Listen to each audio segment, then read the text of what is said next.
What's up, everyone? It's Chris Hernandez with LevelUp Time Studio, and welcome to the channel. Today I'm filming a video for a new segment on the channel called Should You Play This? This video is meant for adults, as I do have a section that's meant for parents for their children on whether or not they should play the game. And so for today, we're going to be talking about Spellbreak. Spellbreak is a new Battle Royale game that just dropped into the Battle Royale genre about maybe a week ago, 2 weeks ago. It dropped in the 3rd. It's September 2020. So the game has a ton of players. I wouldn't say a ton of players, but a consistent amount of players in it. One thing that I will mention, the game is much like your other battle royales where there are teams. So there are squads, there are duos, and then there are solos. The game is cross-platform, so you can be playing with people that are on PC. Currently, I am playing from PC, and you can be playing with people who are on PlayStation, Xbox, Nintendo Switch. And the concept of this Battle Royale game, unlike others, is that there are no guns, ammo refills, grenades, things like that. The focus of Spellbreak is actually using elements to battle each other. So it's a magic-based game. I remember seeing a bit of reviews in the closed beta about this game, and I was kind of worried about how the game was going to play out. But it holds up a little solidly on your first playthrough and stuff like that. It takes some getting used to. It's definitely different than other Battle Royale games, but we're going to dive right into your start screen, and we're going to get in some gameplay as well. So when you first start the game, you're actually going to go through an intro that teaches you how to use your magic. Whenever you drop into a match, you have to choose your main attribute, and I'm going to show you that in a minute. But you have to choose your main attribute, being thunder, wind, earth, fire, ice, and toxic. Those are the main elements in the game. And then you have the chance to pick up a secondary element after you drop. Other than that, there are things like amulet. There's gear in the game, and gear does actually change your gameplay a little bit. So things like, I was just about to mention amulets. Amulets increase your mana. So you start off with a very small bar of mana, and you can only do a couple of attacks before you run out and have to recharge.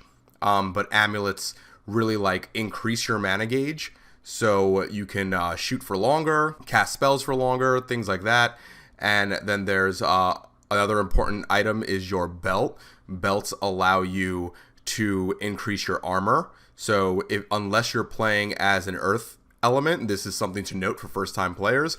Unless you're playing as an earth element, you start with no armor. If you're playing earth, you can get about 2 bars of armor, and as Earth, you can actually recharge your armor by punching the ground or attacking opponents. Other than that, there are boots that make you move faster, and then there are, and I may be mistaken on this one, but there are amulets, and so amulets grant special abilities. My current favorite to play with are both the flight amulet and the teleportation amulet, and there's a reason for that, and I'll talk a little bit about that later. But there are other things like the stealth amulet that lets you go invisible. There's the wolf's amulet that reveals enemies in your area and stuff like that. So after your intro tutorial, which we're not going to go through because I already completed it, this is your main start screen. So down here in the left-hand corner, you do have your game mode. You can go through a tutorial again. You can do some practice, or you can just jump straight into the Battle Royale. When you click that, it reveals solo, duo, and squad modes. So whatever you really want to play. If you are playing with friends, I would suggest playing squads. But like many battle royales, the hard part here is actually communication. A lot of people have their mics disabled, and there's a huge lack of communication, especially since this is such a fairly new game. It's about a week, 2 weeks old. Even the in-game gestures are hard between players. People don't know when you put down an enemy location, stuff like that, and everything. People just don't know what's going on and stuff. Not a lot of everyone's new. Everyone's getting used to the game, but for the most part, communication there's a lack of that in randoms. So if you're playing with friends, definitely play in squads. But if you're going by yourself, maybe duos and solos is for you.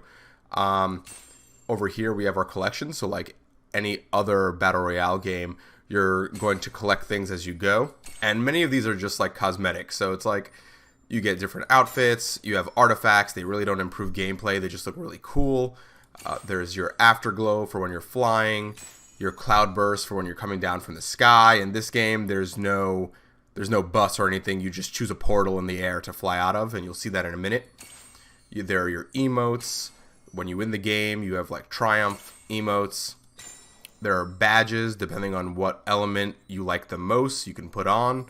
There's a card that shows up down here, yep.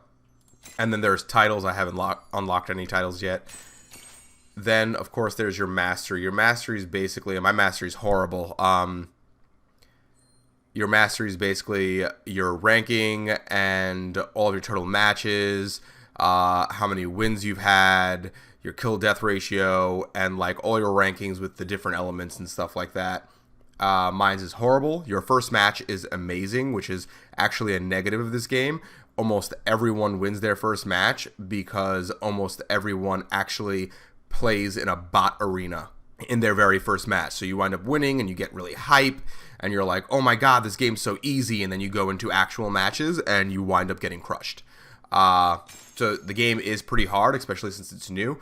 There's of course your friends list, obviously news, and then there's the in-game shop. I mean, whether you're a kid or an adult, I'm always like, be wary of the in-game shop. I think these things are like super sketchy, personally. That's my personal opinion. Where you can buy the in-game currency called gold, and you can buy skins and stuff like that, badges, emotes, all of that good stuff.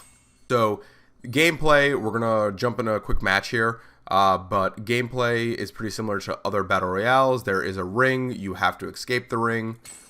So let's just go ahead and start loading up a match. So once you hit play, you get presented with this screen. So you have your Thunder class, your Wind, your Earth, Fire, Ice, and Toxic, like I mentioned earlier. Each one has different starter and super attacks. It really depends on the type of gameplay you like. So Earth isn't really great for air attacks besides the giant boulder you can shoot. But for me, I personally stick to Thunder and Wind, because they're like kind of like quick attacks that are like pew pew pew pew pew pew pew, where you can just like constantly like attack an enemy with. Fire, I wouldn't say much similar to Earth, because fire is a projectile attack, but it is a bit slower than Wind and Thunder. One thing I will say about fire is that it does cause a fire on the ground, and if someone steps through it, they get damage, they take damage. Ice is for people who like sniping. It is really hard to shoot with ice, at least for me.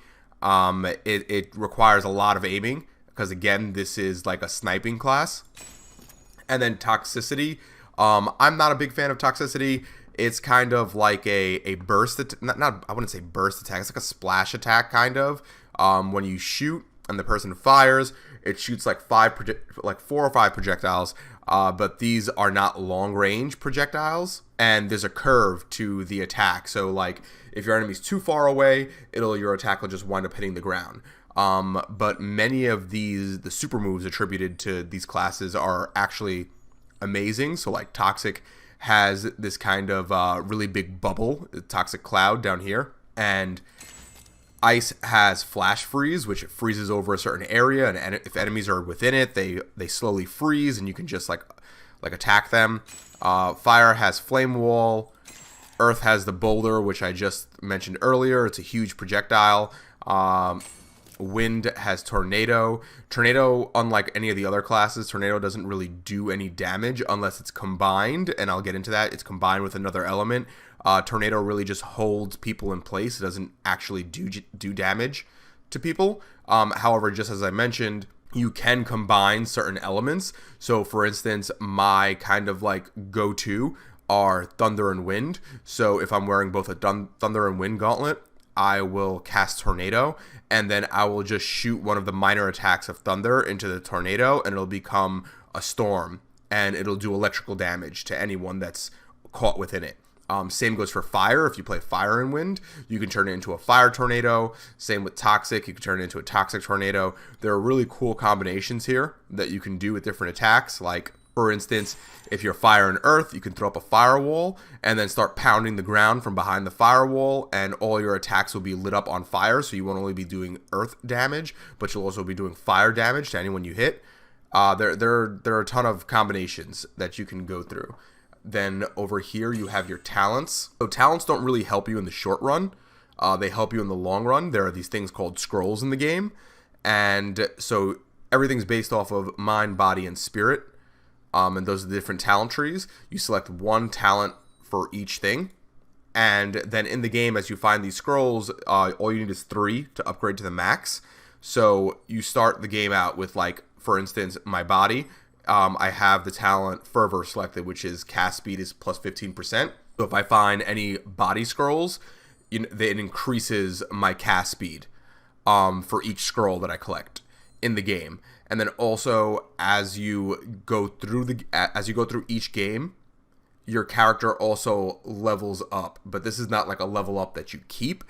It's kind of like a level up where, like, you get added skills put onto your character. So, for instance, because I don't know if I'm going to be able to show you guys, but for instance, if you go in the game as Thunder and you survive to the end, your lightning strike will actually, like, so when you begin, your lightning strike only does like 1 lightning strike. But if you're at, like, the end of the game in the final circle, your lightning strike will do, like, over 4 different lightning strikes. It's like a small little area, and it'll do like 4 different lightning strikes in the area, and each one, if an enemy's trapped inside, each one will hit the enemy, doing more and more damage. So this is the kind of game where it, like, really pays to stay alive in the end. So we're going to go ahead and we're just going to jump into a match to show you guys how gameplay runs. Usually, well, not usually, all the time, you get dropped into a lobby. So a really unique thing about the lobbies in this game is that when you drop into a lobby, all the items are present that you can find throughout the game. And that makes it easier to get to know what you're doing and mess around with some of the item combinations and stuff like that. You can also see, as you can see in the background, people are like pretend fighting. No one can die here. So it's really a place for you to get to know the game. After that, there's rather than a bus, you choose a portal that you want to come out of. If you notice the big blue nodes on the screen, those are kind of like mana vaults. I call them mana vaults. But essentially they're like epic chests where you can get like legendary chests where you can have the chance of getting legendary items out of if you land near one. But this is what dropping into the game is like. You come straight down. Obviously, I'm heading towards Mana Vault because I want my crack at getting a legendary item.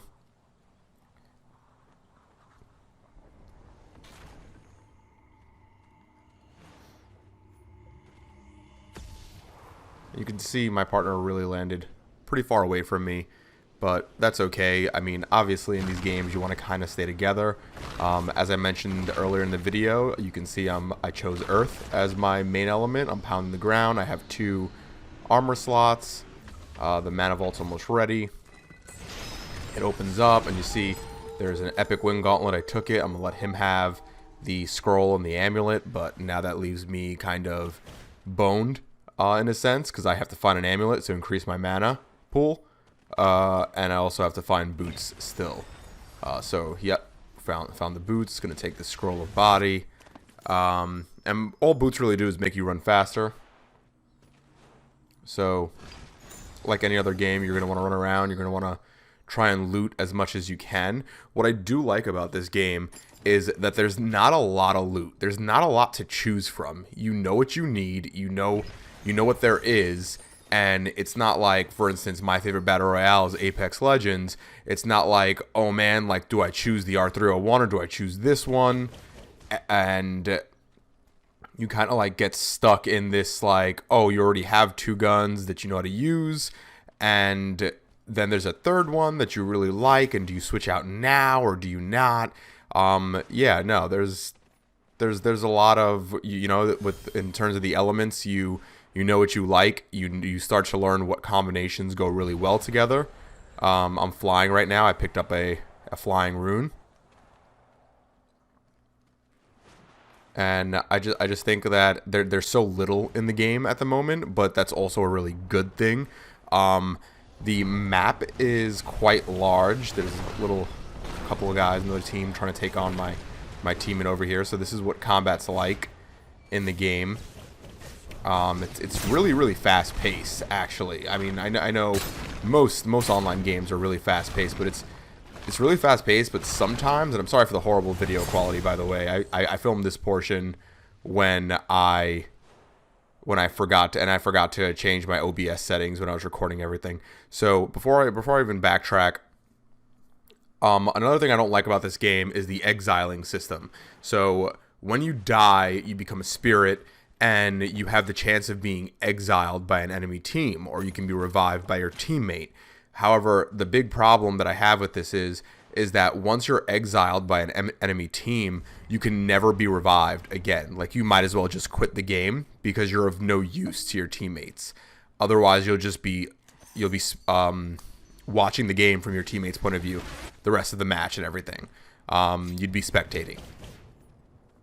So that's one thing that I actually don't like, that I feel like needs to be improved. But if you're really good, obviously you're not going to die. But as I was saying earlier, the map's like fairly large in this game, and the ring, the way that it forms, it closes like really flat, really fast. And sometimes if you're on the edge of the map, it's hard to get into the next part of the ring.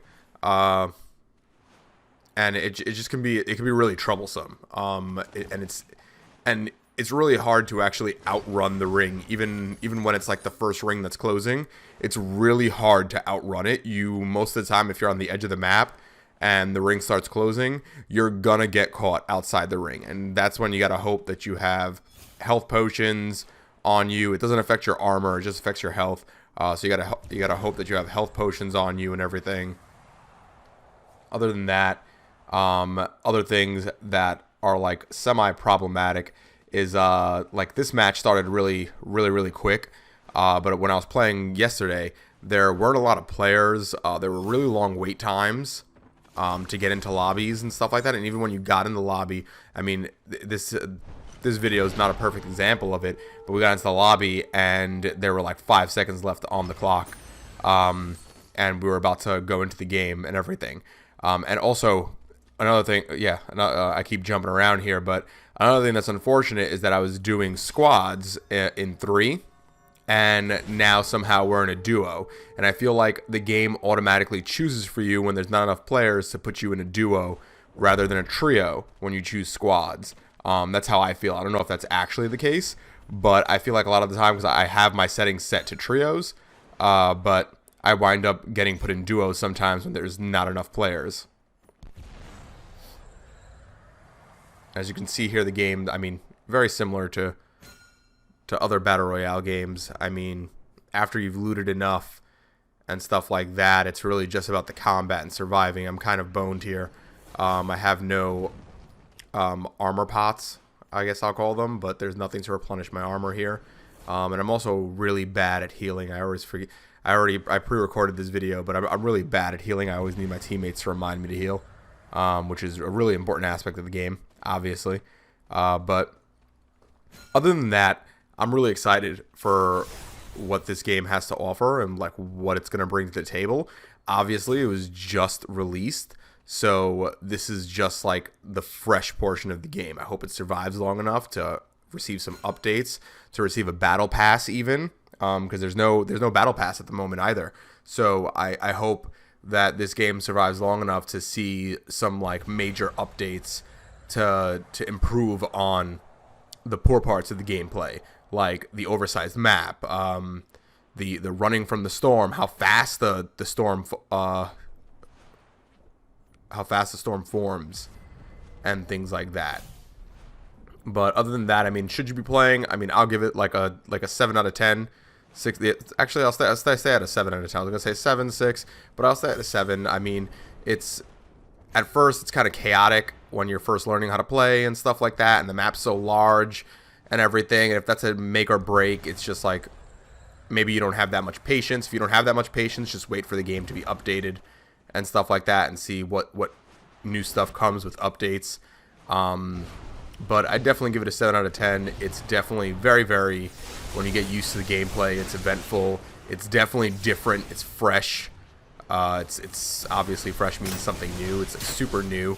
And I like that it's a fresh take on battle royales. The whole like guns and like all that stuff system was getting really old because every single game's about guns. One thing that I would like to see added to the game is melee combat. It would actually be really, really funny. I like how you get to start your you get to choose your starting weapon, but it would be really cool if you actually started with no starting weapon, and you had to find both gauntlets that you would eventually wear and fight with and everything. That would make the game way harder, and if there was actually melee combat as well.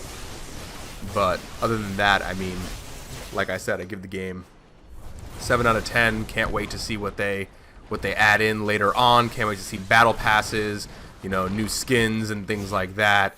I would definitely give it a try if you're into, this style of game, not just battle royale games, but if you're into like cartoony games like this. The reason why I don't play Fortnite is because cartoony games like kind of turn me off personally. But for some reason with this game, I'm a sucker for magic and stuff like that and everything. I'm like a true nerd. So this game kind of like hits a different area for me where it's like I can overlook the graphics and stuff like that and how cartoony it is, and actually like love the action-packed gameplay and stuff like that. So don't forget, this is the end of the video, so don't forget to hit that subscribe button on YouTube. You can also subscribe to my podcast, LevelUp Time Gamify Education. You can actually catch me live streaming this game and many other games on both DLive and on Twitch as well. My username is Count Ranchula, or my gamer tag rather is Count Ranchula. So you can just search for me, hit subscribe on that as well. That way you get updates on when I'm going live. I've been streaming lately on DLive more than I've been streaming on Twitch, only because like I get consistent like viewers on DLive as opposed to Twitch. But you can catch me on there. Don't forget to visit LevelUpTime.studio for blog updates on various like apps and things like that, gaming apps, gaming news, things of that nature. Also do EdTech reviews and stuff like that. And last but not least, stay safe out there and keep having fun.